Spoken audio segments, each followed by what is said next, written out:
Hello, this is Reverend Don Lewis coming to you from the beautiful metaverse and more specifically from beautiful Danville, Illinois, homeland of the Corellian tradition.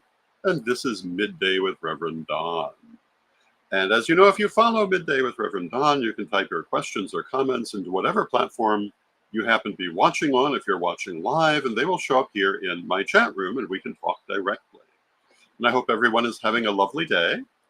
I want to start by wishing a happy birthday to one of our regular viewers, Nickery, whose birthday is today. And I also want to wish a happy birthday to Renee, whose birthday was yesterday. And hello to Arlene in the chat room. It's good to see you, Arlene. It has been it's been an interesting couple of weeks. And, here in the Midwest, and hello to Nikki in the chat room. It's good to see you, Nikki. It's still extremely warm. And uncomfortably warm. I'm not normally one to complain about the weather. And hello to Janet in the chat room. It's good to see you, Janet. And, I'd rather say that I'm remarking than complaining, but it has been very warm. But it looks like tomorrow we'll have some relief from that. And hello to Cassandra in the chat room. I find for me, when it gets so warm, my productivity goes down a little bit, although I've been doing quite a bit this weekend. I was not on live yesterday, though I did do my chat room last night under Patreon.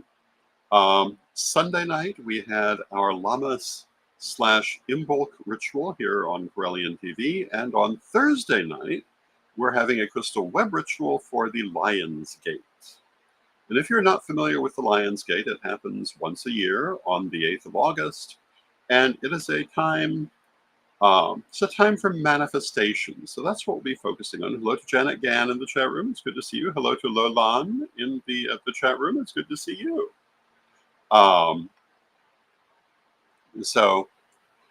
Thursday night, I hope you'll join me for that. And of course, also Thursday night will be Tarot Thursday on Divination TV. And lots of interesting things happening.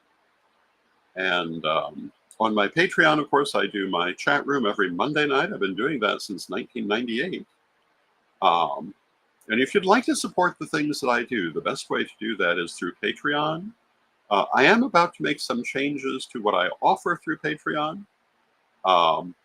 But the most regular offering is the chat room, where anyone can come and talk to me.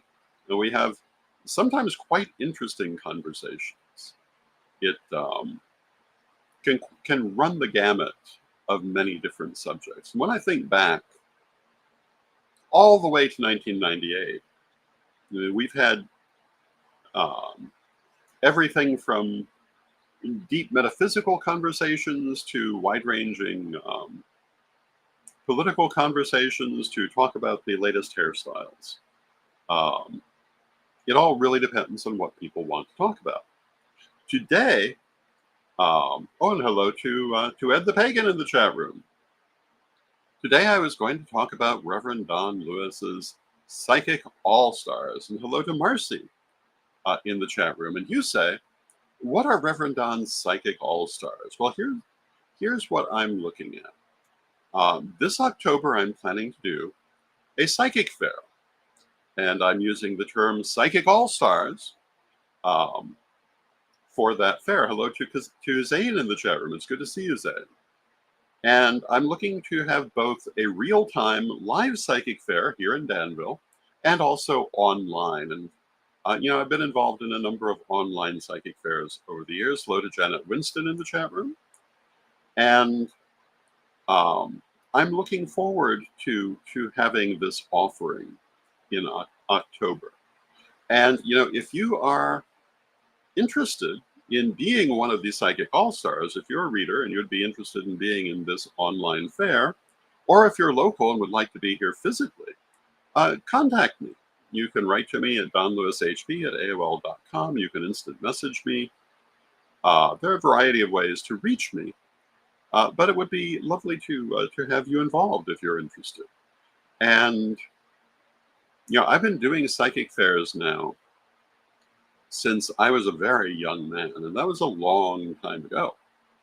I was doing psychic fairs before there was such a thing as online, before there was such a thing as cell phones even. And, on one hand, it's changed greatly, and on the other hand, it hasn't changed at all. What people do at psychic fairs is exactly what it always was. People who want readings come to psychic fairs to get them. And one of the big things the psychic fair offers um, is that it allows you to be introduced to a number of different psychics in a non-pressure sort of situation. You don't have to get a reading with anyone, but you can see what lots of different people feel like. You can get a brief reading with several people, see who really resonates to you. If you've never had a reading before, it's a good low-pressure way to find out what it's like. And it's also a good way to see a psychic who might not be in your area, someone you might not normally be able to see. And that's the role that psychic fairs certainly filled when I was a young man and first involved with them, and they still fill that role today. And one of the nice things about a psychic fair, such as Reverend Don Lewis's Psychic All-Stars, is you have a wide range of different psychics. When you think of psychics, I think most people think either of tarot or clairvoyance, and you certainly will have both of those at any given psychic fair. Psychometry, perhaps. You might have palmistry. You might have past life readings, which is another thing that I do.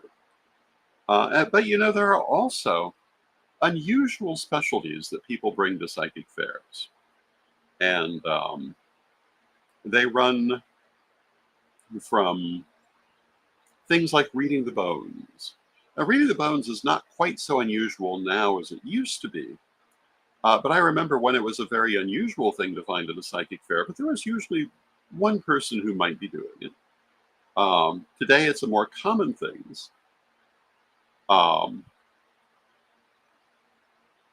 Lolan says, air psychic fairs is like a radio station you tune into, or is that a question? In this case, the Psychic All-Stars online will be done by video. And Ed the Pagan points out the Stone Lady dolls. And yeah, reading the bones, if you're not familiar with reading the bones, might involve actual bones, but it is generally trinkets of different kinds. The reader collects all kinds of different things that have symbolic meaning to them, places them in a bag or a box, and has the client draw them one at a time and reads them according to what they mean and the order in which they come up. It's a fascinating form of reading that originates in Africa. And when I was in Africa in 2013, I had the great pleasure of having my bones read by Dr. Malikwa, who is a traditional Sangoma. And if you wanted to see that, we have it on video in the archives of Karelian TV, because he was quite happy to be filmed and to talk about his practice and traditional healing in Africa. As Ed points out, the doll lady was one of the most unusual psychics I ever encountered. I did not personally encounter her. She had passed on before I was at the fair, but she was a notable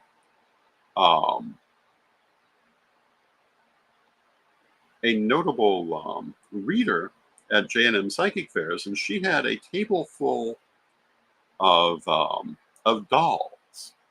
And the client would choose 7 dolls according to what most appealed to them. And she would read them according to what they meant to her and the order they were chosen in. And that's how the person would get their reading. Now, Marcy says, after Psychic Fair, what happened to Witch School? What do you mean, what happened to Witch School? As far as I know, it's right there and running fine. It is in the process of another rebuilding, which I understand should be completed in October. And if anything else is going on, yeah, I've just gone to it myself here online, and it appears to be working just fine. And witchschool.com. if there's something particular that you have a question about, which will let me know. But yeah, it appears to be right there. It is beginning to change its appearance just a little bit, and it's on its way to its new form. And Janet says, will there be a psychic fair in Columbus, Ohio in November? I have no idea. I'm not in Columbus, Ohio. But you would need to talk to whoever is there. But for us, this will be online in October as well as in person here in Illinois. Now, Ed the Pagan says, what does it take to be one of the Psychic All-Stars? And basically, if you're interested in becoming one of the Psychic All-Stars, you would contact us, and we would set up an interview with you, make sure you actually can read, and you'd have to be available, of course, for a certain number of hours. It's not, people will come and go. It won't always be the same people at every hour, because with an international audience, we'll have different people at different times. But we're looking for as many different and interesting specialties as we can get. And if you're here in the Illinois area, then we're looking to have several people at the store available for readings. And those readings will either be in person or online. And yeah, that's basically the thing. If you're interested, contact me. If you've done a psychic fair I've been involved in before and you're interested in this one, contact me and let's see what we can set up. I think it's going to be interesting. This is the very first mention of it in public, I believe. And you'll be hearing a lot more about it as we go forward. And hello to Steve in the chat room. And Steve says, good day, and hello, Reverend Don. Good day, Steve. As I was saying with Witch School, if there's a particular question from Marcy, please let me know. But as far as I can tell, here on my computer, everything looks perfectly fine. And I do know that they are in the process of a rebuild, and that there have been various small problems because of that. And if you tried to sign in at one point and found that it was not up, it may have had to do with that rebuild, although normally they announce that. But unfortunately, I'm not really in a position to talk in great detail about that at this time. Now, getting back to the Psychic All-Stars. Oh, and Zane says, Reverend Don, you have been in psychic fairs for years. What is your challenge in psychic fair? Any advice for beginners who want to do it for the first time? Oh, yes, I have lots of advice for beginners. I've even done entire shows on that subject, but let's see how much I can fill in quickly. Because I remember my very first psychic fair, and I know when it's your very first one, it's rather frightening. And the biggest fear is, what if I don't hit? What if I'm not as good as I think I am? What if I don't have a good relation with this reader or with this client? And my answer to that is you have to take a deep breath, trust what you know, and go with it. I was taught, firstly, that the people who come to you are sent to you. They are there for what you have to tell them.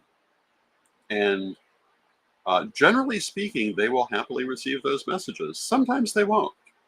Sometimes it won't be what they want to hear. And you can't let that overwhelm you. And hello to Mary Cavalcante in the chat room. It's good to see you, Mary. You have to trust what you're given. And you have to trust what you're given, and you have to say it. Biggest advice I would have for a new psychic is do not edit what you're receiving. Say it. If for some reason you feel awkward about saying it, I don't see any problem with sugarcoating it a little bit, but do say it. You wouldn't be receiving it if you weren't supposed to say it, and they need to hear it. If you think it sounds a little harsh, do what you can to make it sound less harsh. That's fine, but don't not say it. And beyond that, don't worry. Trust the system, trust the energy. And that's my advice for a brand new reader. Do not psych yourself out. And hello to Renee in the chat room. It's good to see you, Renee. And, with a brand new psychic person,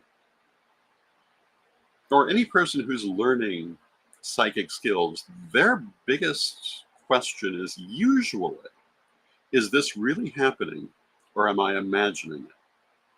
And when you start, that's a perfectly normal concern, because the feeling of receiving something psychically and the feeling of imagining something is not at first glance all that different. Now, when you've done it for a while, you will be able to tell the difference. But when you start, you just have to kind of take it on faith. And what I tell people is you will see it in the results. It's very important to be totally non-judgmental. It's very important to not censor the information you receive and not to analyze the information you receive. Nothing will shut down a psychic connection faster than stopping to analyze what you're getting. You must not do that. You become a blank slate and you bring it through. Afterwards, you can analyze it to your heart's content. But you must be as completely blank as possible to bring the message through properly. It's very much the same as meditation in that sense. You must not be thinking. Your brain must not be engaged. And for some people, they even feel like their consciousness is not present. At the very least, it's present in a passive state. And you have to let it happen. You cannot make it happen. That's the worst mistake people make in trying to learn the psychic arts. They think they can make it happen. And the truth is, you have to relax into it. And I remember from when I was learning this that it's very hard to explain that until the person has felt it. But the truth is, it's almost like you just fall backwards into it. And it is the simplest thing in the world, and we all do it constantly without being aware of it. But when we try to do it intentionally, we screw it up in 1,000 different ways by being afraid that it's not real, by overthinking it, by analyzing it.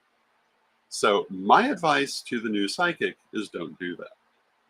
And to the psychic who is doing their very first psychic fair, accept what comes, understand that what you get is what's meant for you, even if it turns out to be difficult.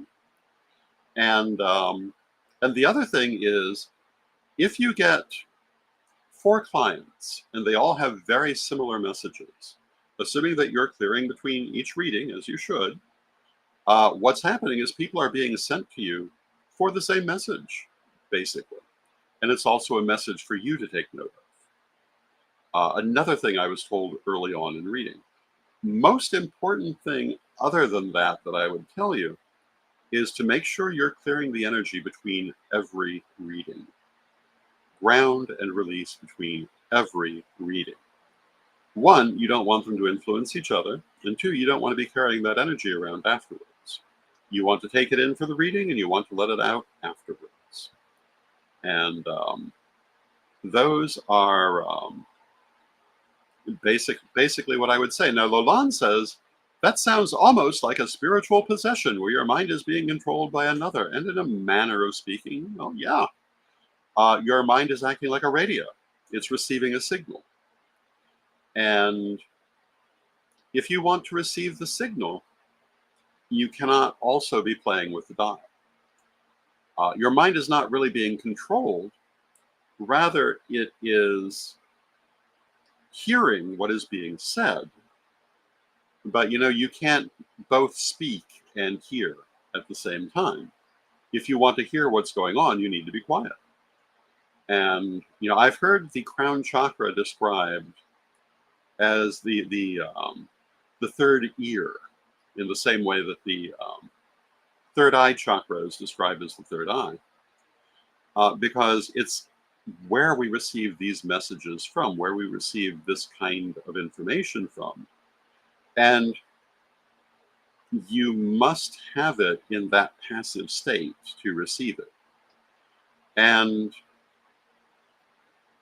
I would say for myself, my greatest skill as a priest, as a psychic, and, to some extent, even just as a person in a leadership position, has been that ability to take a passive position in order to deal with what is there, to be able to see it, not just as I would have it, but as it is.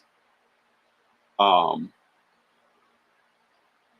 that is not always a great skill in other parts of life, but when it comes to psychic ability, and often when it comes to working with people, it's a very great skill. Now, Arlene points out that if you're having any sort of problem with the Witch School website, you should contact support at witchschool.com. Absolutely.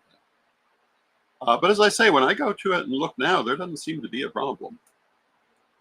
But one of the things I would say is do be aware they are once again rebuilding that site. And whatever problems are happening will hopefully be corrected in future. I'm not especially directly involved with it at this moment. There's not a lot I can say about it in terms of what's happening, but I do know that much. Getting back to Psychic All-Stars, if you're interested in being a Psychic All-Star reader, contact me. We'll set it up. It can be your first psychic fair, and we can help you through that. Or you can be a very experienced reader. If you're interested in getting readings, it will be a great place to get them because they will be available all month long from very many different people and at a good price. Now, Arlene says it took her 3 times to get that posted. I find that interesting. I'm not sure why.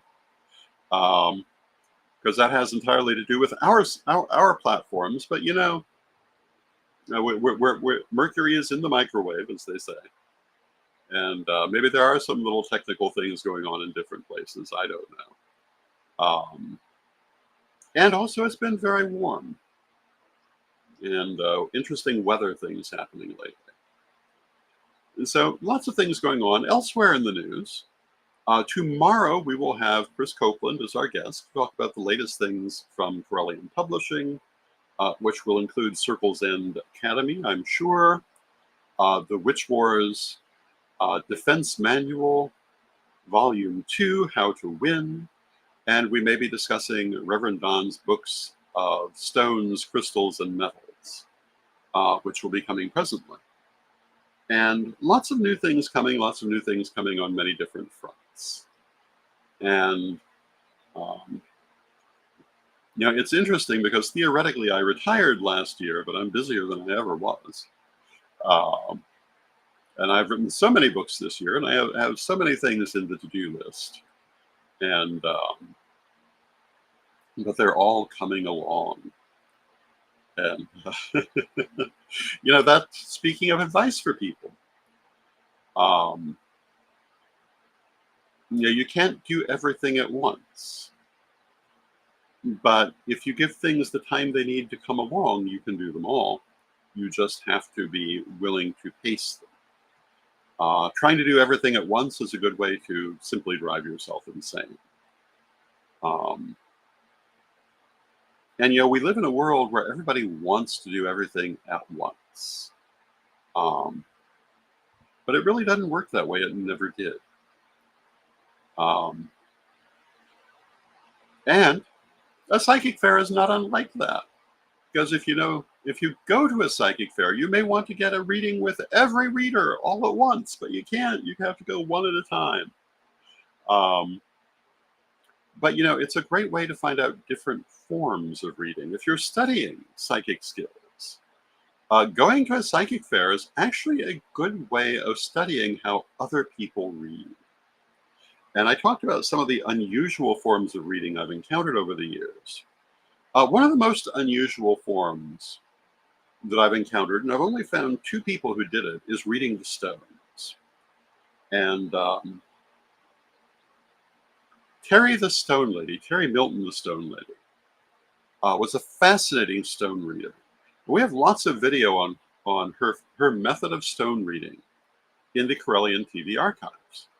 And on her psychic table, she had a large Lazy Susan filled with all kinds of different stones. Any stone you can think of, she probably had it on that table. And you would choose the stones that appealed to you in a certain number. I think she'd have you draw 3, and then she'd read you by those 3 stones. And if you had a longer reading, you might draw more of them. And it was fascinating what she could get out of the different stones you chose, because of course she read them by the qualities of that stone. And the other person I've known who did this was Marlena the Rock Lady. We don't want to confuse the Stone Lady and the Rock Lady. They were not the same lady. Uh, but she also read by stones. And one of the things that's interesting is that they did not read them the same way. And I'll talk about this in Rev Don's book of stones, crystals, and metals. And I have talked about it in other things I've written on the subject, that when we work with stones, there are several different ways to interact with them. Most people interact with them through color and their color vibration, but that's not the only way to access them. And there are different ways of connecting to their energy, which may give you a different relationship to particular stones. And if you look at how different stones are interpreted, you'll find that it can vary widely between different readers, and it's because they're accessing them in different ways. And this is something important to bear in mind with most different kinds of readings. If you're a reader and you go to another reader, you cannot assume that they're going to read the way that you would read. They may read in a very different way. This is especially true with tarot cards.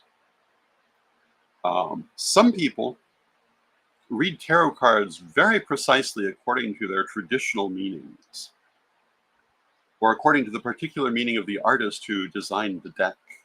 And other people read in a very intuitive manner that sometimes totally disregards the traditional meaning and basically uses the tarot cards as an opening for clairvoyant energies. But both of these can work perfectly well, and you cannot assume that your reader will have the same interpretation you would have. For me, reading with the Tarot of Hecate, this is especially true because given the different number of cards in the Tarot of Hecate, the numerology is entirely different for many of those cards, and that changes how they're interpreted. For example, traditionally, the Emperor card is associated with the number 4 and with structure. Some people interpret that positively, some interpret it negatively, but either way, it's associated with structure. In the Tarot of Hecate, the number 4 is associated with the Empress, and the number 5 is associated with the Emperor. And so it's the Empress who's associated with structure and the 4 elements and the manifest world. And this is interpreted as part of her sustenance of the universe, for want of a better way to put it. And the Emperor has to do with the cycles of existence, very much in keeping with my theology. But someone using a different tarot deck might not see it that way. And this is one of the things to keep in mind. But I see we're coming to the end of our half hour, so once again, I want to recommend Rev Don Lewis's Psychic All-Star Psychic Fair coming in October. You'll be hearing lots more about it. If you're interested in being a reader, contact me, and let's see what we can set up. And tomorrow, I'll be back with Chris Copeland talking about what's new at Corellian Publishing. And in the meantime, if you like what I do, if you would like to support what I do, if you'd like to take part in my Monday night chat room and other things that I do on Patreon, you can look into my Patreon at RevDonLewis.com, RevDonLewis.com. And with that, let us close with our prayer as we always do, and I'll see you tomorrow. Divine Mother Goddess, Divine Father God, beloved ancestors, we thank you for all that you do for us in our lives, and we rejoice in this walk we walk together, and we ask you to help us to be able to still our mind enough to hear the voice of Spirit. Help us to see beyond the chatter of our conscious mind while still remembering its important purpose in our lives, to be able to contact and receive the wisdom of our higher self and our spirit guides and of the universe. Beloved Mother Goddess, beloved Father God, beloved ancestors, we thank you for this and everything you do for us in our lives, and knowing you are always with us, still from respect, we thank you for your presence. May you be blessed now and always. May you be blessed now and always.